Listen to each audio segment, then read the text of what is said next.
Would any of us get extra credit if we actually quote a derivative joke?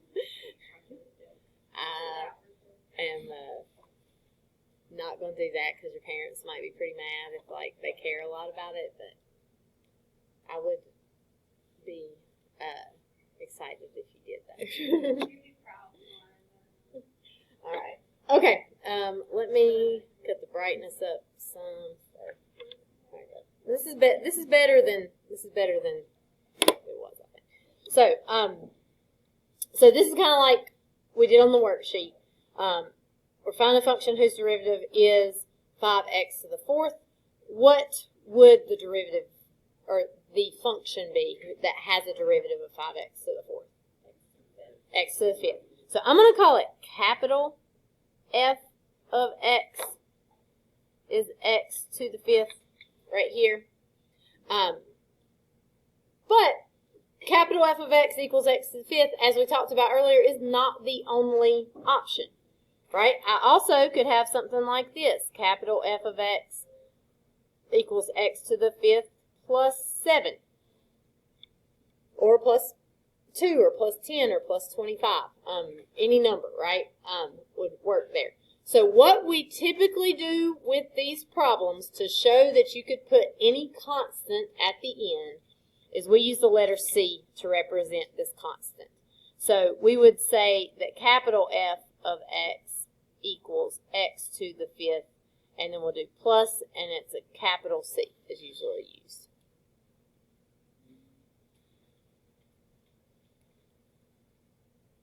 And we would call this capital F of x is called an antiderivative of f of x. It is like the inverse of your derivative. So it's called the antiderivative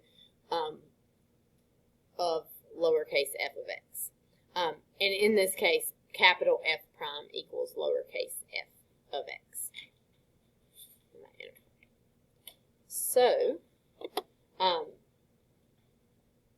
over here, our rule that we want to use to do this anti-differentiation is basically what Joshua was telling us about that rule. If I'm just going to call it f prime of x. Well, actually, let's use, well, that would be fine, equals x to the n power, then capital F of x would equal, we'll do x to the n plus 1 power, and then either in the bottom, or we could do out here 1 over n plus 1. The only thing that we did not put on any of those problems that we did on that worksheet is on all those problems that we did on that worksheet, we didn't put the plus c. But we're going to find that that plus c is going to be really important for us to use, particularly whenever we get to differential equations. If you do not put the plus c, you're not going to be able to get lots of the points on those types of questions because it's a really critical point. So anytime we take an antiderivative, we want to put that plus c on the end. Your calculator, let's actually look at this. Your calculator will take an antiderivative of most things. I want to show you this on the calculator because Desmos will not do this. Desmos will do a definite integral. It will not do an indefinite integral like we're seeing here. So if we go to the calculator here,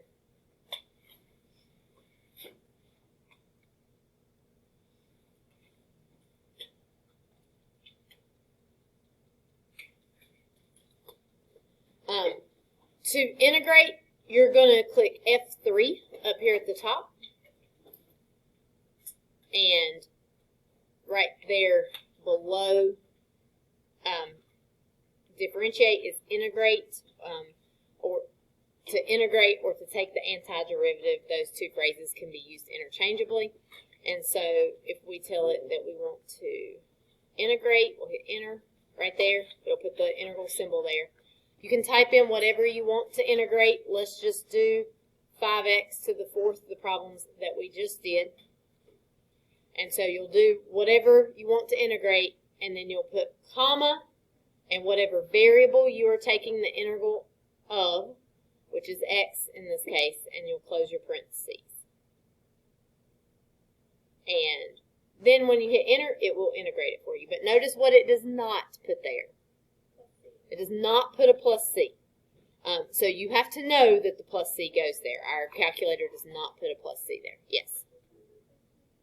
No. It's sitting here, and I need to fix it for you.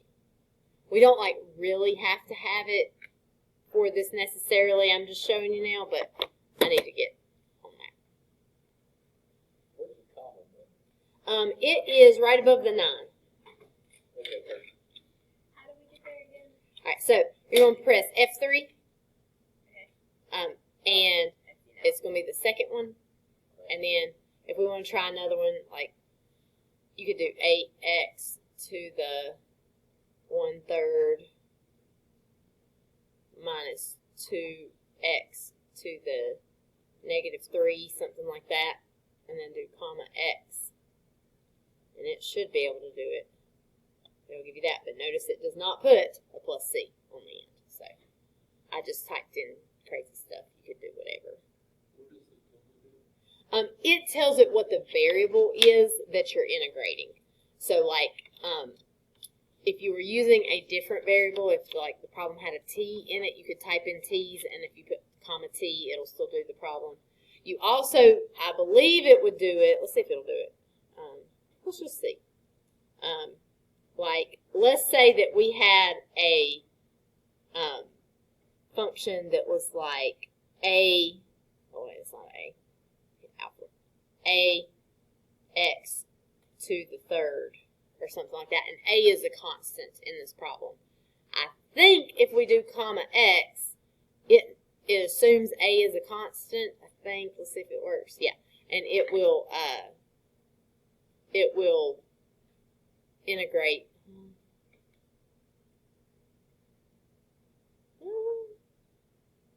Did it do that right?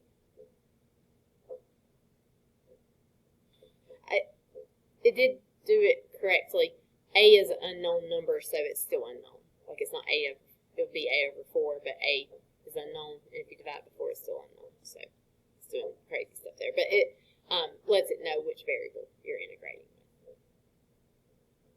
So for the most part, I want you to doing these without a calculator today, but especially if I give you like an even problem, this is good for you to look at to check yourself on those, because you will have some even problems tonight.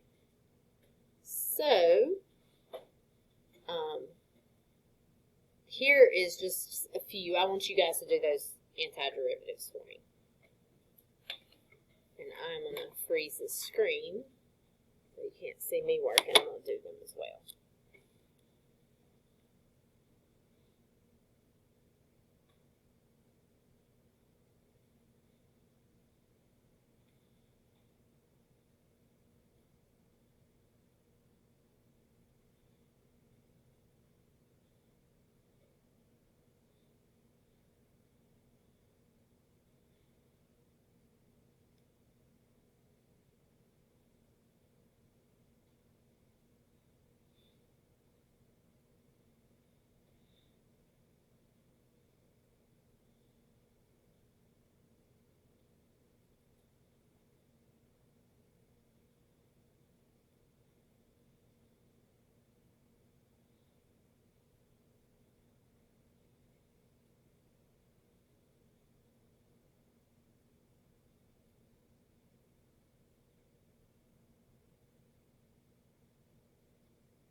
check with your neighbors, see if you guys are getting the same thing.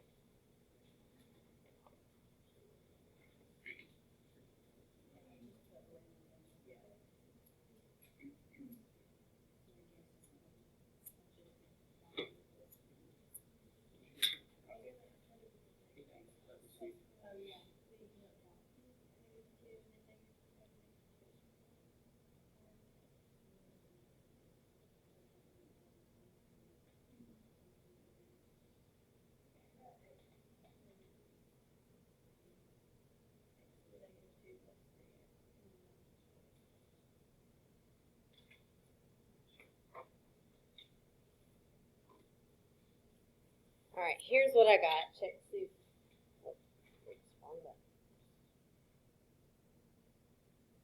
Okay, check to see if you have the same. Look at your neighbor's paper. See if they have plus C's, and if they don't, fuss at them sternly. Because it is wrong without the plus C. You have to have the plus C because there could be any constant added to the end and it could still be the same. And it, especially whenever we get to differential equations later, if you don't put it, you just can't go further in the problem. So you need it every time. For number 2, can the answer just be C? I think it would be okay if you just had C. Because like when you integrate 0, it would still be 0, but you're adding the plus C to the end, and 0 plus C is C, so that would be fine. Okay. Yeah. Make sure I did not make a mistake, because sometimes I get, I start, like, switch halfway through and start taking a derivative or something like that. Okay, everything look good? Okay. All right, so let's just go through a couple more little things, and then I'll give you guys your assignment for today. So rules of integration go directly with your differentiation. So if you take the derivative of a constant, you will get 0. So if you integrate 0, you will get that constant. And over there, as Solana pointed out, I put 0 plus C, but that is just C right there. If you take the derivative of constant times x, you just get that constant. So if you integrate just a constant, this dx here in the calculator, it's like putting that comma x. It's telling you what your variable is. Then you just get that constant times x plus c. If you take the derivative of two functions added or subtracted from each other, you can just take the derivative of them separately. So the same is true when you're integrating. If you are integrating f plus or minus g, you can just integrate those two separately there. And this last part is your power rule here, because your rule here was to subtract 1, or multiply and then subtract 1. Here it is to add 1 to your exponent and then divide. There. So let's flip over to the back side. Here, I'll do the first half of Sandra's notes and the last part of. So a couple more little things right here. You may see some problems that are worded differently, but they're really asking you to do the same thing. It says solve each differential equation for y. Unit 7 is differential equations, and we will learn how to solve first order separable differential equations that will be much harder than this. But this technically is a differential equation right here. So when you solve a differential equation, the first thing that you would do is you would multiply both sides by dx right here so that you get dy equals 5x dx. All of the x's are on the right side. All of the stuff with y's is on the left side. This dy right here technically has a 1 right there in front of it, if that helps you to think about. And then if you integrate both sides here, what would I get whenever I integrate 1 dy?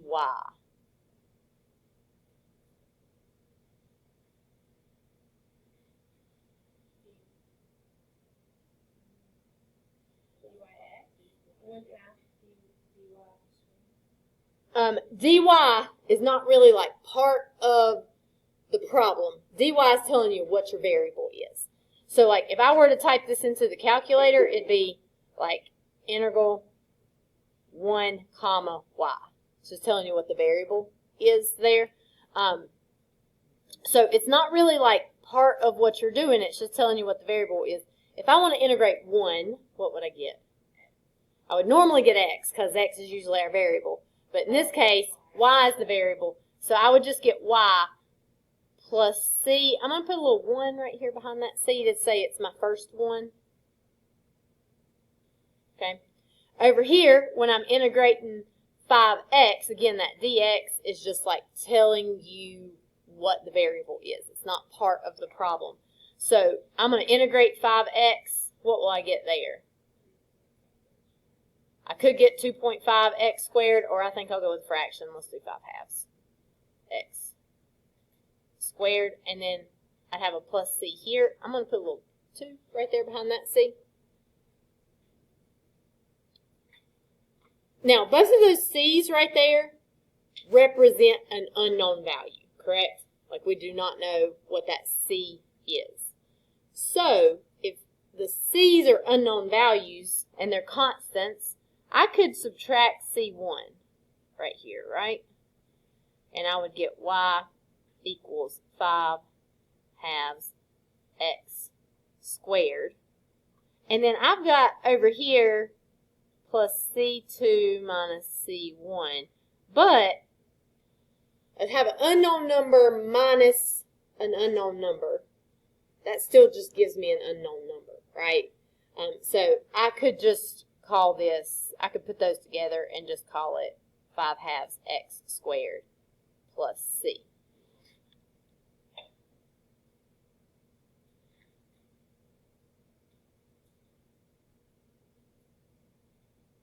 Now, that was a lot of steps.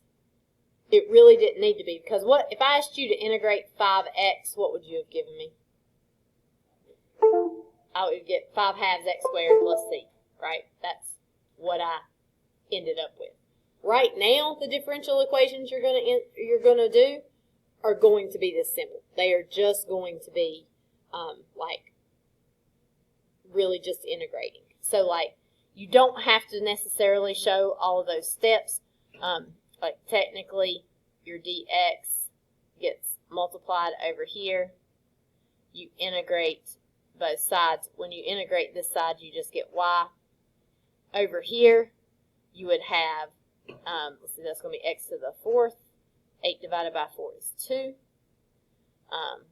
And then you'll have plus x to the 3rd. 9 divided by 3 is 3. Minus 4x plus c. So when you see problems like that on your homework, it's really just asking you to integrate that as well. You can go ahead, like all this C1 and C2 stuff I did, I can just go ahead and put those C's together over here as one single C, because that's going to happen every time on a problem like that. So this is just really asking you to integrate. Then there's one other way that they might ask you to do this, and that would look like this. They're going to use the integral symbol, and they're just going to use the integral symbol. It will not have any limits with it. So like there won't be numbers here like from 1 to 4 like we were seeing when we did like area under the curve here. It'll just be the integral symbol, and this just means to integrate. So this would be 3x minus 5 halves x squared plus 7/3 x to the 3rd, and then you would need to still put the plus c there on the end. Now these next few get a little bit harder because they're not given to you as power rule problems.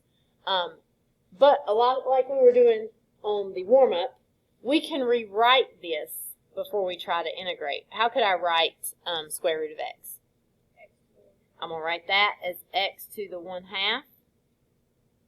So then I need to increase my exponent by 1. What will I get when I do that?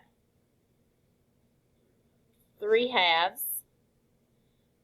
And then I need to divide out front by that exponent, which is 3/2 there. I'll have plus c. And then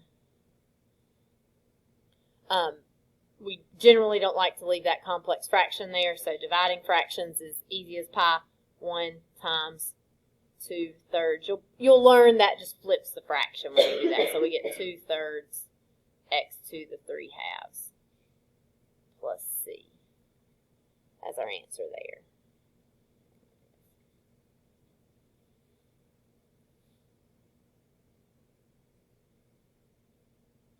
Okay, what should we do for number 11 before we integrate?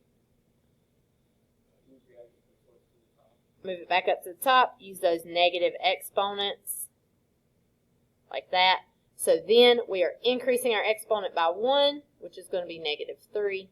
We divide out front by that -3, which gives us a -1/3. Don't forget that plus c there.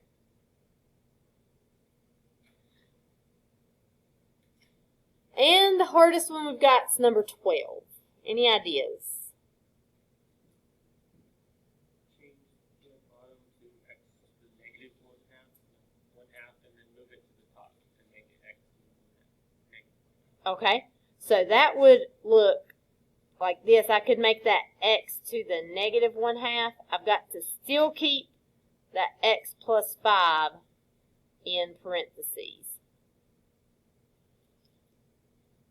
Now I've got, it looks kind of like a product rule. Do we know a product rule for integrating right now? We don't. In fact, we don't really learn a product rule for integrating in this class, so we're not going to be able to do that. What could I do? I'm going to distribute this x to the -1/2. And so I still have not integrated yet. It's going to give me x to the +1/2 plus 5x to the -1/2. And you are adding those exponents. So this has like an exponent of 1 right here. So -1/2 plus 1 is going to give you x to the +1/2 there. And now you can use that power rule. So you're going to increase your exponent by 1, which is going to give you 3/2 right here. And then you have to divide out front by that 3/2. And then you're going to do the second part just separately because it's separated by a plus sign. So that's going to give me x to the +1/2 when I increase that exponent by 1. And then I'll have to do 5 divided by that 1/2. I'll have plus c over here on the end. And then for that, dividing fractions is easy as pie. You're going to flip the second and multiply. This is going to be 2/3 x to the 3/2 right here. And then we'll get plus 10 x to the 1/2 plus c.